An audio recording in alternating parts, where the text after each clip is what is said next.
Bam Bam. What's up? So here we are. It's Santina. I'm Trey. And we're back with another video. I'm not doing that dancing, but okay. So we're here today to give y'all the story we promised y'all about what happened to our money. What happened, Jesus? Where did it go? Lord help us. Who stole it? Somebody. It was the government. Yeah, they did it. So we're gonna take y'all back to the beginning, which is about a little bit over 2 years ago. We've been married 3 years, but the problem really didn't start until maybe like 2.5 years ago, probably. I would say. What you say? Yeah, maybe like 2.5 years ago. Yeah, it started there, but it didn't really start to become a problem until the beginning of this year. I guess the problem really started when we got married. We just didn't know it was a problem. We just didn't know. So we're gonna take you back to the beginning of how the chain of events went and what happened. And here we go. Wait. Y'all. Please don't forget to like, comment, subscribe, and share, and hit your post notification bells. So when we go live, you'll know what's up. Follow, share. Do all the good things. And we appreciate all those that have already subscribed, those who followed. And we just want to continue to grow with y'all and give y'all our life. Yep. And thanks in advance to everyone, for doing so. We appreciate you guys and everybody who already has done it. Now let's get to the story. All right, here we go. So this is what happened, you guys. So of course, after my husband and I got married, once I moved to Detroit with him, because at first we were living in 2 different states. I was living in North Carolina, he was living in Detroit.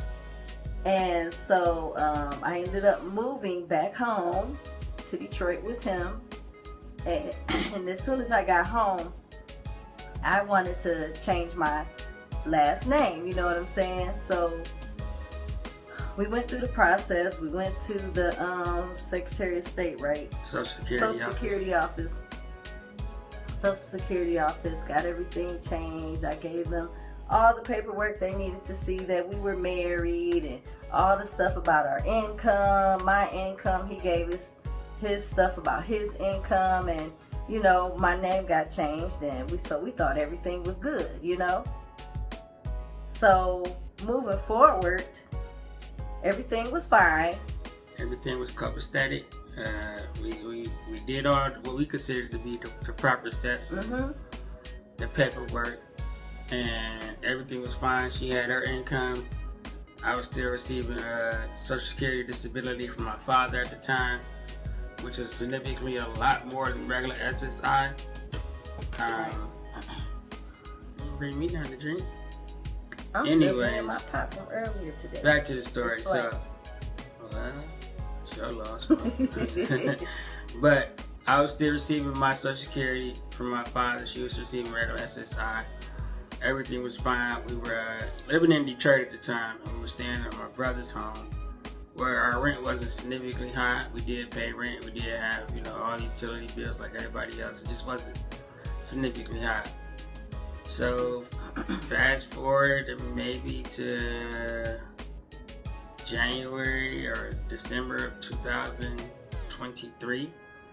She moved to Detroit in June of 2000. She moved to Detroit in June of 2022. So let's fast forward to say December 2022. Probably got people lost. Let me try that again. She moved to Detroit in June of 2022, and in December, June 2022 is when my pastor offered me the job to move to work for her in Columbus. But this is after my wife had the dream that we were going to be moving to Columbus. And like I said, this is like in December when my pastor first offered me the position to come work for her and do music production for her as part of the ministry. And everything was fine. We were set to move the following summer, which was 2023 in June, and I would start working for her once we moved. So everything was fine. Like I said, we were doing well, and everything was cool. So then in June, I got temporarily fired before I even started the job due to some circumstances with some other people. I got fired before I even got the job. But in the end, everything was resolved and I got the job. Everything was fine. Our pastor paid for us to move here. She even helped us secure a home by just telling us, like, no, I don't want you to live in this neighborhood. I want you to be closer to where I live at, which is fine. We ended up finding a home out here. Everything was copacetic. I was getting paid at the time direct cash, so it wasn't nothing I had to report to the government or anything like that. So I still had my Social Security. She still had her SSI. We still had extra income. Everything was great. Everything was cool. And so fast forward to maybe February of 2024. They had it was that when they cut your check? No, that's not when they cut your check either. It was either February or March. Yeah, I think it was March. In March, they had decided that her check would be cut due to my income, because they said she had another source of income. And they was basically saying at the time I think I was getting like $13.33 from Social Security. They, like I said, they didn't know about the other money, but they was just accounting my $13.33 I was getting from Social Security, which ain't much of anything. But however the case was, so then they cut her check down to like $102 or something like that. Yeah, because I'm only allowed with SSI to bring in $1,400.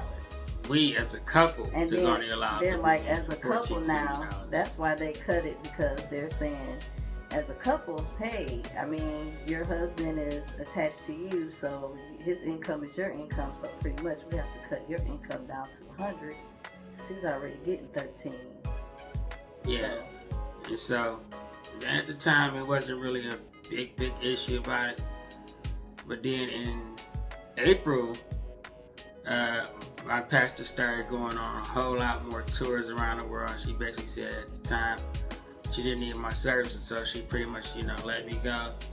Everything was understandable. Everything was copacetic. You know what I'm saying? It wasn't no hard feelings. I still do work for her on and off now, and doing small jobs when she needs it. But like I said, she started touring more, because our pastors, our ministry is worldwide, so she travels online. She travels from here to Africa to London to all places in the world doing different Holy Ghost encounters. And at the time, she was getting ready to start one of her legs of her tour. Pretty much, that's the best way to describe it. Yeah. And she said, at this time I won't need your services, which was fine. I still had a little money saved up. Everything was cool. I was still getting my money, and we were working on getting Santina's money straightened back out. So then, fast forward to maybe June of 2024, that's when I discovered that they were cutting my Social Security completely off. Completely. Like, not getting $1, not one dime, you know what I'm saying? And it was like, well, what?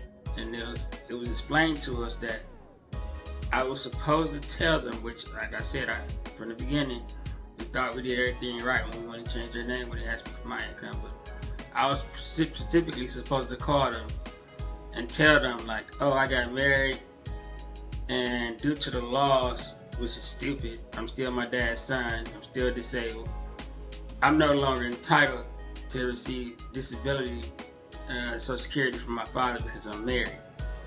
So they're like, yeah, you're supposed to report that in 2021 when you got married. And as a result of that, they just cut my income off. And then it was like, well, now we need to calculate how much money you owe us, which I need to call and check on that, because they still saying I owe like $30,000 or something like that. And they know I filed an appeal. They haven't started trying to penalize me for it yet. I guess they're still reviewing it. But now we at the point where she's only getting $102 and I'm getting zero. Right. I mean, zero. Like, it wasn't no more money coming in from nowhere. Lucky for us, our son, he was willing to step up to the plate and carry some of the bills and carry some of the stuff. And then I had to go through the whole process of appealing and applying to get SSI again. and then they had to wait. It was like a 2-month delay or something like that, almost 3 months, for her to get readjusted to the fact that I was no longer receiving anything. Right. So then once they adjusted it, they let us know that, okay, I started to get my, $1,400 back, but when he applied and he got accepted, it wasn't even that they gave you $1,400. It was they told you that they told me that because you were receiving SSI, they was adding me to your benefits, and then they were giving my pretty much total of $1,414 divided by 2 pretty much. And due to some other circumstances that happened to her back in the day, they're still taking $20 out of her check. So her check is actually only $687. Right. It's not even it's not even $707. Now I receive $707 and she receives $687. $86? 86? Yep. I thought it was 87. Okay. 86. Yeah, so the government will screw you over if you both are disabled or anything like that receiving Social Security, because I guess they don't count the fact that life happens and you still got to pay rent. And they should know in this day and age that rent ain't $500 nowhere. Mm-mm. It ain't, you know what I'm saying, $400, $450 no more. It's $800-900 or more, you know what I'm saying, a month. In our current house, we pay a lot more than that. A whole lot. You know what I'm saying, but God makes a way, and He's provided this platform that you're watching this on now, hopefully to grow, not hopefully, for it to grow, yes. And then start helping us out in that format. And then also, we have been filling out applications for jobs, and I've just been asking God, like, Lord, if I have to get a job because of this situation that happened, I want a job that I want. I don't want to have to just get a job just because, hey, we need a job, We are disabled, and the money that we were getting, it was legal. We were, we were supposed to have it, so it's not like we were getting over on the state or anything like that. But circumstances happened to where, hey, they basically just cut us way down.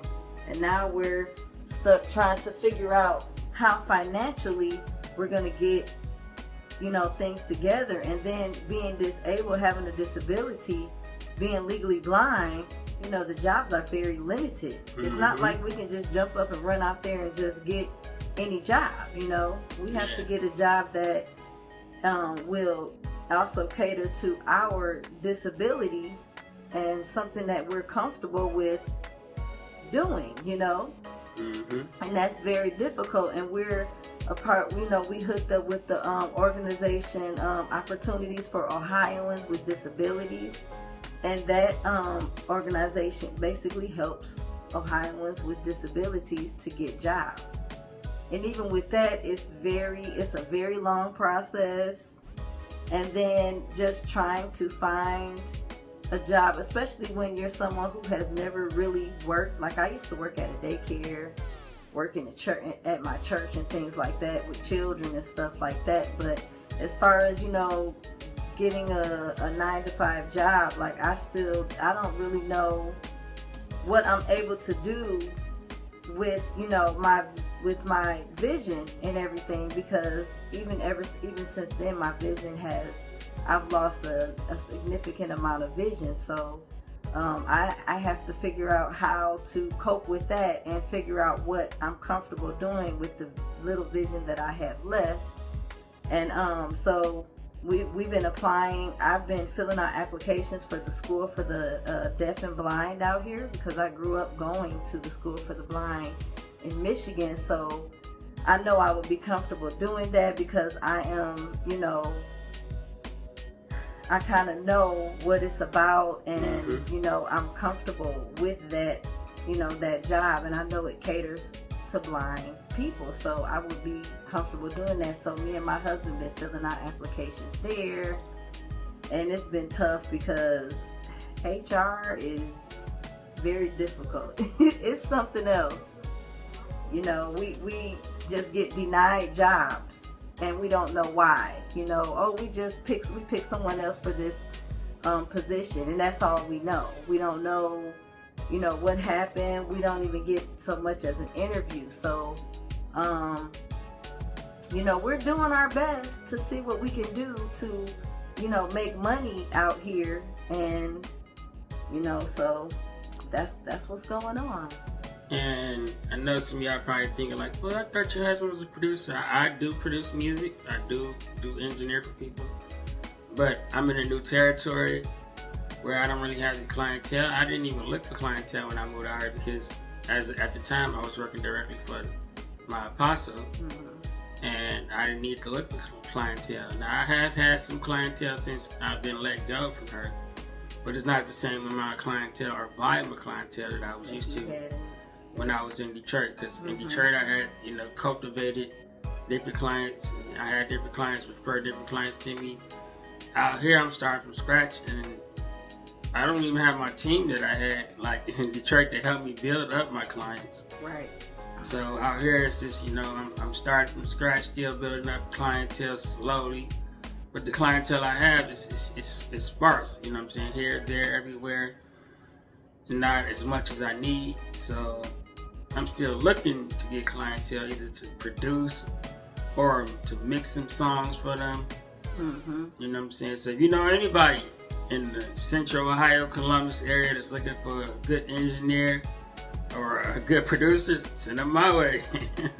But also, you know, he's worked with people who live in different cities and states as well. I mean, it might not be as easy to work with, but he's done projects for people. Yeah, pretty much. If you know anybody that needs anything done as far as studio work, mixing, track produced, send them to the page so they can comment and I can get in touch with them, you know what I'm saying? And we can figure out how to work together, because I'm always looking to work with people and expand my reach to people. Mm-hmm. My wife does gospel music. She's always wanting to sing some gospel tunes and backgrounds and help people with their songs. Holla at your girl. She's a great writer. If you need someone to write a song for you, she can help you out with that. And we're out here trying to use the gifts that God has given us. Mm-hmm. But at the same time, we're still trying to find a 9 to 5 if we need to find one, or 5 to 9, whatever you want to call it. We're just looking for employment at this time as well, because our bills are high. Mm-hmm. And our son does help out. But in the end, we still need to find a way to get more income for us. Right, and I wanted to let you guys know too, the music that you hear in the background of, you know, the videos that we post that has music in the background, that's his music. Those are tracks that he made. So who, me? No, I'm just playing. So yeah, if you ever wonder, I wonder where they got that song from, I wonder where they got that from, those are his personal tracks. So just to give you a little heads up, so you can kind of listen in and see what kind of stuff he has just by listening to the music in the background of our videos. That'll give you a little taste of what he's got going on. Yeah. So. And who knows what God wants to do? Who knows? I mean, this platform may blow up, and it may be a blessing to us financially. You know, I know that I had a dream that an angel came and gave me, like, I guess, the recipe on how to build up my page and stuff like that. So I don't know, you just have to see what God is doing. But we appreciate you guys. The way you can help us is to, subscribe and watch the videos and like and comment and all that good, wonderful stuff. That's a blessing to us, because it helps us to get our subscribers up and our watch hours up, so we can get monetized, and then we'll be able to start, bringing in money as it comes, so.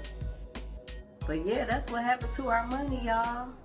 Yeah, so in the end, I'm gonna say, don't trust the government. No, I'm playing. What I'm gonna say is, if you're married and you're on any type of government assistance, speaking of government assistance, we couldn't even get an approved food stamps at the time when we first tried to apply for Because they said, or at the time, her money she was getting, my $13.33 was more than sufficient enough. But and the fact that our son lived in the house with us, we couldn't get approved for any government assistance as far as food stamps. So yeah, we out here paying cash, and you know how little $100 at the grocery store is this day and age. Yeah.